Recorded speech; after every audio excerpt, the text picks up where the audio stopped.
बिस्मिल्लाहिर्रहमानिर्रहीम। स्टार्ट करते हैं लिपिकों चैप्टर नंबर 10 की पार्ट 2 की वीडियो को। पार्ट 1 की वीडियो में हमने ये डिस्कस कर लिया था कि ग्लूकोनियोजेनेसिस के लिए हम पहले इररिवर्सिबल स्टेप को किस तरह अल्टरनेट पाथ से थ्रू कर लेते हैं, यानी हम पायरुवेट को कन्वर्ट करते थे ऑक्सैलो एसीटेट में और फिर ऑक्सैलो एसीटेट से हम फॉस्फोनोल पायरुवेट बना लेते थे।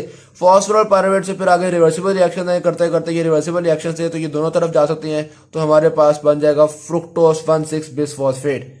अब दोबारा आ गया है एक इरिवर्सिबल रिएक्शन, उसको हमने स्टडी करना है अब इस वीडियो में। होगा बेसिकली क्या, ग्लाइकोलाइसिस में क्या होता था, फ्रुक्टोस 6 फॉस्फेट कन्वर्ट होता है into fructose 1,6 bisphosphate with the help of an enzyme known as phosphofructokinase 1। ये तो होता था ग्लाइकोलाइसिस में। ये है एक इरिवर्सिबल, ये वाला एंजाइम इरिवर्सिबल काम करता है, ये वाला एंजाइम वापसी का काम नहीं करेगा।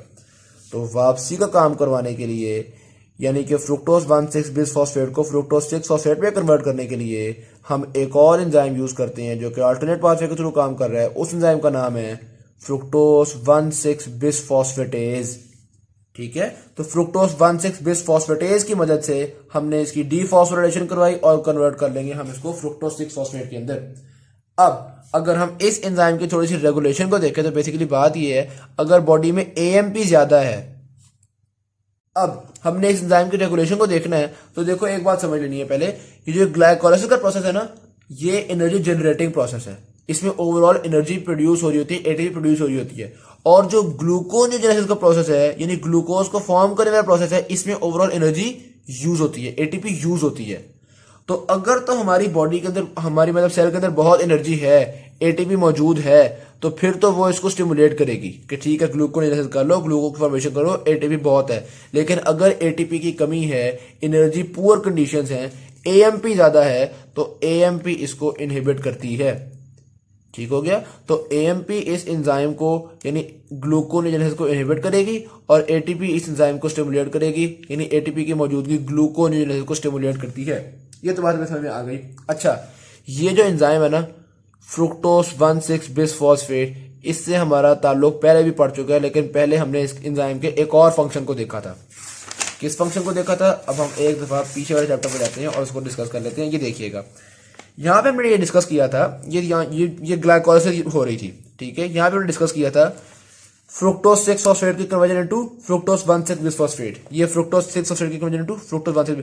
हमने कहा था जब ग्लूकोज बहुत ज्यादा होती है तो एक एंजाइम थोड़ी सी फ्रुक्टोस 6 फॉस्फेट को फ्रुक्टोस 2,6 बिसफॉस्फेट पे कन्वर्ट कर देता है, और ये फ्रुक्टोस 2,6 बिसफॉस्फेट इस रिएक्शन को स्टिमुलेट करती है।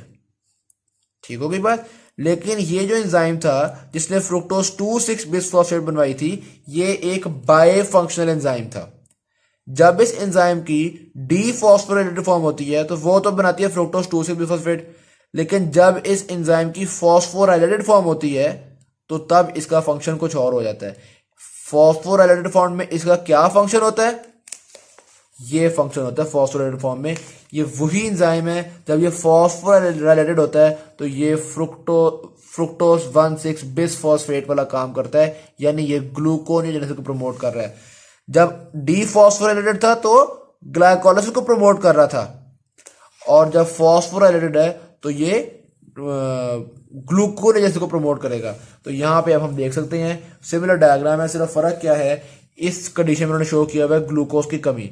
जब ब्लड में ग्लूकोज की कमी है तो ब्लड के अंदर ग्लूकागॉन हार्मोन होगा, ये ग्लूकागॉन हार्मोन आएगा हमारे रिसेप्टर पे आके ये एडेनाइल साइक्लेज को एक्टिवेट करेगा, ज्यादा साइक्लिक एएमपी बनेगा, ज्यादा प्रोटीन काइनेज एक्टिवेट होगी।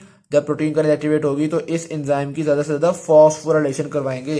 जब फॉस्फोराइलेशन करवाएंगे तो थोड़ी फ्रुक्टोस 2,6 बिसफॉस्फेट बनेगी और ये वाला एंजाइम फॉस्फोराइलेटेड फॉर्म में रहेगा, यानी कि ये वाला एंजाइम उल्टा काम करवाने में रोल प्ले करेगा। ये वाला एंजाइम फ्रुक्टोस 1,6 बिसफॉस्फेट को फ्रुक्टोस 6 फॉस्फेट में कन्वर्ट करने में हमारी मदद करेगा। तो ये जो एंजाइम है ये बाय फंक्शनल होता है, ये दोनों काम करता है। जब हमने ग्लूकोज को प्रमोट करना होता है तो ये वाला एंजाइम फ्रुक्टोस 2,6 बिसफॉस्फेट बनाता है, और जब हमने ग्लूकोनियोजेनेसिस को प्रमोट करना होता है तो ये वाला एंजाइम फॉस्फोराइलेटेड फॉर्म में ग्लूकोनियोजेनेसिस को प्रमोट करता है। ठीक होगी बात। अच्छा, अब एक और चीज देखिएगा, यहां पे जहां पे वाली हमने ग्लाइकोलाइसिस को प्रमोट करने के लिए क्या किया था, फ्रुक्टोस 2,6 बिसफॉस्फेट बनाया था। तो फ्रुक्टोस 2,6 बिसफॉस्फेट ग्लाइकोलाइसिस को प्रमोट कर रहा था। तो फ्रुक्टोज 2,6 बिस्फॉस्फेट ग्लाइकोलाइसिस को प्रमोट कर रहा है। इन अदर वर्ड्स हम कह सकते हैं कि ये ग्लूकोनियोजेनेसिस को इनहिबिट करता है। सीधी सी बात है, जो चीज ग्लाइकोलाइसिस को प्रमोट करेगी वो ग्लूकोनियोजेनेसिस को इनहिबिट करेगी। तो फ्रुक्टोज 2,6 बिस्फॉस्फेट जो कि ग्लाइकोलाइसिस को प्रमोट करता है, ये फ्रुक्टोज 2,6 बिस्फॉस्फेट ग्लूकोनियोजेनेसिस को इनहिबिट करेगा। यानी कि जब हमने इस एंजाइम की फॉस्फोराइलेशन कर दी तो फॉस्फोराइलेशन की वजह से ये एंजाइम ने अपना दूसरा फंक्शन करना शुरू कर दिया। इस एंजाइम ने ये वाली कन्वर्जन करवाना शुरू कर दी और फ्रुक्टोज 2,6 बिस्फॉस्फेट की फॉर्मेशन को कम कर दिया। जब फ्रुक्टोज 2,6 बिस्फॉस्फेट कम बनेगा तो जाहिर सी बात है ग्लूकोनियोजेनेसिस प्रमोट हो जाएगा। क्योंकि यार मैं ये बातें ना बड़ी कंफ्यूजिंग होती चली जा रही हैं आपको, मैं आई होप सो कि कंफ्यूजन नहीं हो रही होगी। फ्रुक्टोज 2,6 बिस्फॉस्फेट का काम था ग्लाइकोलाइसिस को प्रमोट करना और ग्लूकोनियोजेनेसिस को इनहिबिट करना। अब हमने इस एंजाइम की करवा दी है फॉस्फोराइलेशन। जब इस एंजाइम की फॉस्फोराइलेशन होती है तो वो फ्रुक्टोज 2,6 बिस्फॉस्फेट कम बनाता है, ग्लूकोनियोजेनेसिस का काम करवाता है। फ्रुक्टोज 2,6 बिस्फॉस्फेट कम बन रहा है तो क्या होगा, ये मोहतरम ग्लाइकोलाइसिस को प्रमोट करते थे ना, अब ग्लाइकोलाइसिस को हम इनहिबिट कर देंगे। ये मोहतरम ग्लूकोनियोजेनेसिस को इनहिबिट कर रहे थे ना, हमने इन मोहतरम को कम कर दिया तो ग्लूकोनियोजेनेसिस प्रमोट हो जाएगा। तो आई होप सो आपको ये बात समझ में आ जाएगी। ये बड़ा इंटरेस्टिंग कॉन्सेप्ट है, अगर समझ में आ जाए, और ना आए तो ये उतना ही मुश्किल लगता है। ये बाय फंक्शनल एंजाइम है, जब इसकी फॉस्फोराइलेशन होगी तो ये ग्लूकोनियोजेनेसिस को प्रमोट करेगा और ग्लाइकोलाइसिस को इनहिबिट। जबकि इसकी डीफॉस्फोराइलेटेड फॉर्म उल्टा काम कर रही थी, वो ग्लाइकोलाइसिस को प्रमोट कर रही थी और ग्लूकोनियोजेनेसिस को इनहिबिट कर रही थी। मेरा ख्याल है जरूरत से ज्यादा टाइम मैंने इसी चीज को लगा दिया है। सीखो गई बात। तो ये स्टेप आई होप सो आपको क्लैरिफाई हो गया होगा। फ्रुक्टोज 1,6 बिस्फॉस्फेट की कन्वर्जन इनटू फ्रुक्टोज 6 फॉस्फेट। फिर ये रिवर्सिबल काम है, ये हो गया। अब आ जाता है आखिरी इरिवर्सिबल रिएक्शन, ग्लूकोज 6 फॉस्फेट की कन्वर्जन इनटू ग्लूकोज। ये इरिवर्सिबल रिएक्शन हम किस तरह से करते हैं, इसका अल्टरनेट पाथवे भी दो रिएक्शंस पे मुश्तमिल है। पहला दो स्टेप्स पे मुश्तमिल है आप कह सकते हैं। पहले स्टेप में हम इस ग्लूकोज 6 फॉस्फेट को एंडोप्लाज्मिक रेटिकुलम के अंदर भेज देते हैं with the help of an enzyme known as glucose 6 phosphate translocase. ठीक है, हम बाहर इसकी डीफॉस्फोराइलेशन नहीं करवा सकते थे, इसलिए हम इसको एंडोप्लाज्मिक रेटिकुलम के अंदर भेज देते हैं with the help of enzyme glucose 6 phosphate translocase. और फिर ग्लूकोज 6 फॉस्फेट एंडोप्लाज्मिक रेटिकुलम के अंदर जाके डीफॉस्फोराइलेट हो जाता है, वहां जाके हम इसको ग्लूकोज में कन्वर्ट कर लेते हैं। और डीफॉस्फोराइलेट करने के लिए एंडोप्लाज्मिक रेटिकुलम में कौन सा एंजाइम था, ग्लूकोज 6 फॉस्फेटेज। तो यहाँ अंदर ले जाने के लिए ग्लूकोज 6 फॉस्फेट ट्रांसलोकेज यूज हुआ और फिर अंदर जाके डीफॉस्फोराइलेशन करने के लिए ग्लूकोज 6 फॉस्फेटेज यूज हुआ। अल्टीमेटली एंडोप्लाज्मिक रेटिकुलम के अंदर हमने ग्लूकोज को प्रोड्यूस कर लिया है। अब ये जो ग्लूकोज एंडोप्लाज्मिक रेटिकुलम के अंदर बन चुकी है, इसको वापस साइटोसोल में भेजने के लिए वही ग्लूकोज ट्रांसपोर्ट चैनल जो होते हैं ग्लट, वो यूज होंगे हमारे पास इसको वापस भेजने के लिए एंडोप्लाज्मिक रेटिकुलम में। एक अच्छा एक और चीज देखिएगा, ये जो हमने एंडोप्लाज्मिक रेटिकुलम के अंदर किया है ग्लूकोज 6 फॉस्फेट की कन्वर्जन इनटू ग्लूकोज, ये सिर्फ ग्लूकोनियोजेनेसिस में यूज नहीं होती बल्कि ग्लाइकोजन की कन्वर्जन में भी यूज होती है। वो हम आगे जाके पढ़ेंगे, जब हम ग्लाइकोजन से ग्लूकोज बना रहे होते हैं तो उसका भी आखिरी स्टेप यही होता है ग्लूकोज 6 फॉस्फेट की कन्वर्जन इनटू ग्लूकोज। ठीक है, तो ये जो एंजाइम था ग्लूकोज 6 फॉस्फेटेज जिसने ये काम करवाया है, ये ग्लाइकोजन से ग्लूकोज बनाने में काम भी आएगा और ग्लूकोनियोजेनेसिस से ग्लूकोज बनाने में काम भी आएगा। यहां तक बात क्लियर हो गई। अच्छा, ये वाला एंजाइम उन्हीं सेल्स में पाया जाएगा जिनमें ग्लूकोनियोजेनेसिस होती है, यानी लिवर और किडनी वगैरह के सेल्स में ही पाया जाएगा।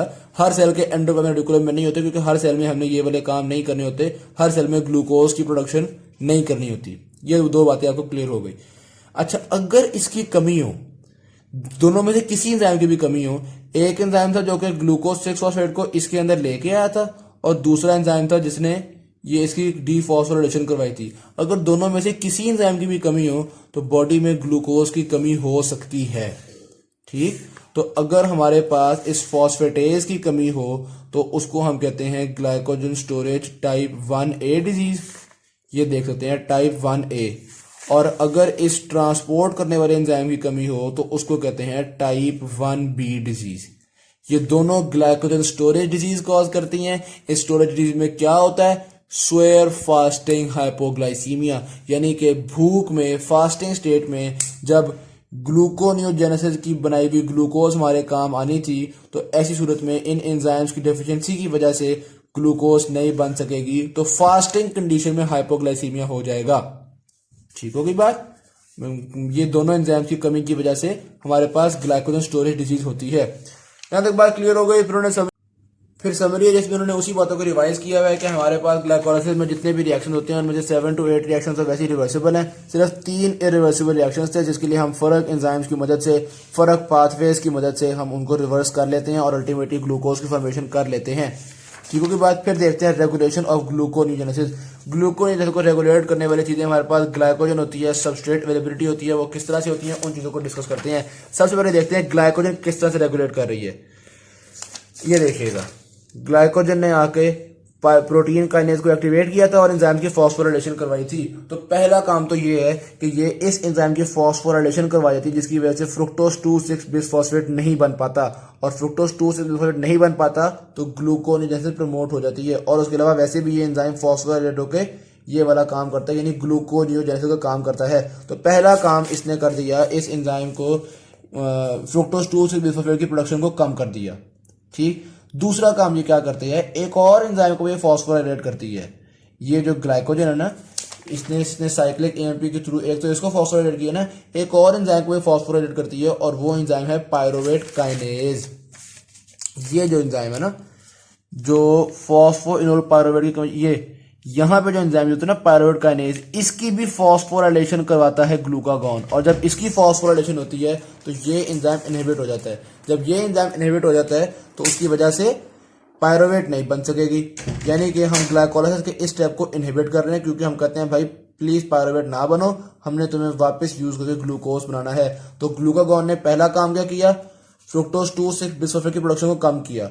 दूसरा काम, पायरोवेट काइनेज की भी फॉस्फोराइलेशन करवा के इसको इस स्टेप ग्लाइकोलाइसिस के इस स्टेप को भी इनहिबिट कर दिया। और तीसरा काम ये क्या करती है, ये हमारे पास जीन ट्रांसक्रिप्शन के तहत कुछ एंजाइम्स की प्रोडक्शन भी बढ़ाती है। कौन से एंजाइम की प्रोडक्शन, ये वाला एंजाइम जो फॉस्फोइनोल पायरोवेट काइनेज, जो ऑक्सैलो एसीटेट से फॉस्फोइनोल पायरोवेट बनाने वाला एंजाइम था ना, फॉस्फोइनोल पायरोवेट कार्बोक्सी काइनेज, इस एंजाइम की प्रोडक्शन को भी इंक्रीज कर देती है। ठीक की बात। तो 3 काम कर दिए ग्लूकागॉन ने। पहला काम, फ्रुक्टोज 2,6 बिसफॉस्फेट की प्रोडक्शन को कम करती है। दूसरा काम, पायरोवेट काइनेज की फॉस्फोराइलेशन करवा के ग्लाइकोलाइसिस के स्टेप को इनहिबिट करती है।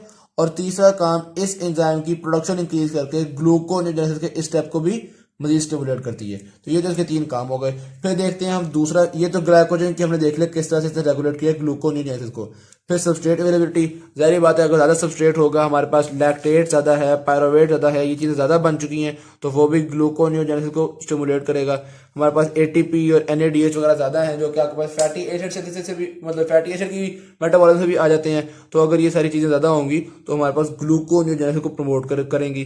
तीसरी चीज आती है एसिटाइल CoA किसने एक्टिवेट करता है। ये हमने पहले पार्ट 1 की वीडियो में पढ़ चुके हैं। जब एसिटाइल CoA की प्रोडक्शन होती है तो एसिटाइल CoA पायरोवेट कार्बोक्सिलेज को स्टिमुलेट करता है, और पायरोवेट कार्बोक्सिलेज को स्टिमुलेट करेगा तो जारी बात है ग्लूकोनियोजेनेसिस को स्टिमुलेट कर देगा। ठीक होगी बात। तो एसिटाइल CoA ने किस तरह से इफेक्ट किया वो भी चीज हमने देख ली। यानी एसिटाइल CoA जब ज्यादा हो जाता है ना, तो ये पायरोवेट से कहता है भाई तुम मुझे ना बनाओ, तुम ऑक्सैलो एसिड बना दो। ठीक है, तो ये यानी कि पायरोवेट डिहाइड्रोजनेज को इनहिबिट कर देगा और पायरोवेट कार्बोक्सिलेज को स्टिमुलेट कर देगा। तो ये बात भी समझ में आ गई। और आखिरी चीज आती है हमारे पास कि किस तरह से ये एएमपी जो है वो फ्रुक्टोज 1,6 बिसफॉस्फेट की इनहिबिशन कर रही होती है। ये वाला काम, ये जो हमने डिस्कस किया था ना कि एएमपी जो है वो इनहिबिट कर रही होती है और एटीपी स्टिमुलेट कर रही होती है। तो एएमपी के तहत जो रेगुलेशन होती है इसको हमने डिस्कस किया है। तो ये थी हमारे पास सिंपल सी रेगुलेशन और ग्लूकोनियोजेनेसिस। आई होप सो आपको कॉन्सेप्ट में आ गए होंगे। वीडियो अच्छी लगी शेयर कीजिएगा, चैनल को सब्सक्राइब कीजिएगा। अल्लाह हाफिज।